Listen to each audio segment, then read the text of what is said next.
Hi friends, வாங்க இன்றைக்கி என்ன சமையல்னு பார்க்கலாம். வெங்காயம், தக்காளி, சோம்பு, பொட்டுக்கடலை இதெல்லாம் போட்டு வதக்கிட்டு கடைசியாக கருவேப்பிலை நல்லா கழுவி வச்சுட்டு அதில் போட்டு வதக்கிக்குங்க. அவ்வளோதான் நல்லா வதக்கிட்டு அதுக்கப்புறம் சொல்கிறேன். ஒரு 2 சில்லு தேங்காய் சேர்த்துக்கலாம். எல்லாத்தையும் சேர்த்து நல்லா வதக்கிக்கணும். வதக்கி வச்சதை அரைச்சிக்கலாம். இப்போது குழம்பு தாளித்து விட்டுக்கலாம். நல்லெண்ணெய் ஊற்றிக்கிறேன்.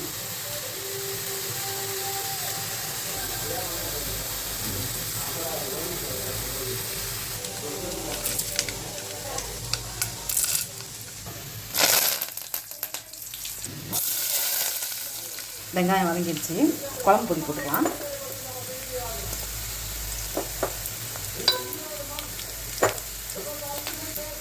அரைச்சி வச்சதை குழம்பு கொதிச்சிட்ருக்கு. கொஞ்சோண்டு புளி கரைச்சி ஊற்றிக்கிட்டேன். இதில் சேர்த்துக்கலாம் இந்த கலவையை. குழம்பு கொதிச்சு ரெடி ஆகிடுச்சு. கத்திரிக்காய் நல்லெண்ணெயில் வதக்கி வச்சுருக்கேன். இதையும் சேர்த்துக்கலாம்.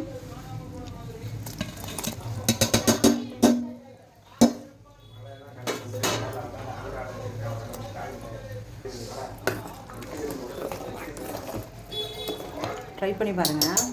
வெறுமனே காரக்குழம்பு, கத்திரிக்காய் குழம்புன்னு வைக்காமல் இது மாதிரி வதக்கி கருவேப்பிலையை போட்டு வதக்கி கருவேப்பிலை ஃப்ளேவர் நல்லாயிருக்கும். குழம்பும் நல்லா சாப்பிட சூப்பராக இருக்கும். ட்ரை பண்ணி பாருங்கள். அடுத்தது பார்த்திங்கன்னா எண்ணெய், பீன்ஸு, பச்சை பட்டாணி, கேரட் எல்லாம் போட்டு ஒரு பொரியல். நெக்ஸ்ட்டு கீரை கடைய போகிறேன். பருப்பு வேக வச்சு வச்சுருக்கேன். அப்புறம் கீரையை தனியாக தாளிச்சு விட்டு இது மாதிரி மசிச்சுக்குவேன். எப்போவுமே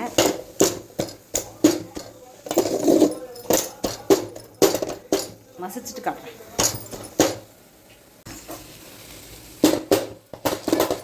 பார்த்தீங்களா எந்த அளவுக்கு மசிச்சிருக்கேன். ரொம்ப மையம் மசிக்க வேண்டாம். 1-2 மசிச்சா போதும். இப்படி இருந்தால் தான் எங்களுக்கு பிடிக்கும். அதனால் நான் இப்படி மசிச்சுக்கிறேன். சில பேர் என்ன பண்ணுவாங்கன்னா மிக்சியில் போட்டு ஒரேடியாக அடிச்சிருவாங்க. அது வேலை மிச்சோன்னு. அது மாதிரி பண்ணால் அவ்வளோவா டேஸ்ட்டாக எனக்கு இல்லை. அதனால் நான் அந்த மாதிரி மசிச்சுக்கிறது. இது ஃப்ளேவரும் அப்படியே இருக்கும், டேஸ்ட்டும் அப்படியே இருக்கும். சூப்பராக இருக்கும். கீரை கிடையாது பார்த்தீங்களா, 1-2 தான் இருக்குது கீரை. நல்ல டேஸ்ட்டாக இருக்கும். ட்ரை பண்ணி பாருங்கள். சமைச்சிட்டிங்களா? சாப்பிட போகிறீங்களா? லன்ச் டைம் ஆச்சு, பசிக்குது. சாப்பிட வாங்க. நானும் சாப்பிட போகிறேன். எல்லோரும் நல்லா சமைச்சி நல்லா சாப்பிட்டு நல்ல சந்தோஷமாக ஹாப்பியாக ஹெல்த்தியாக இருங்க.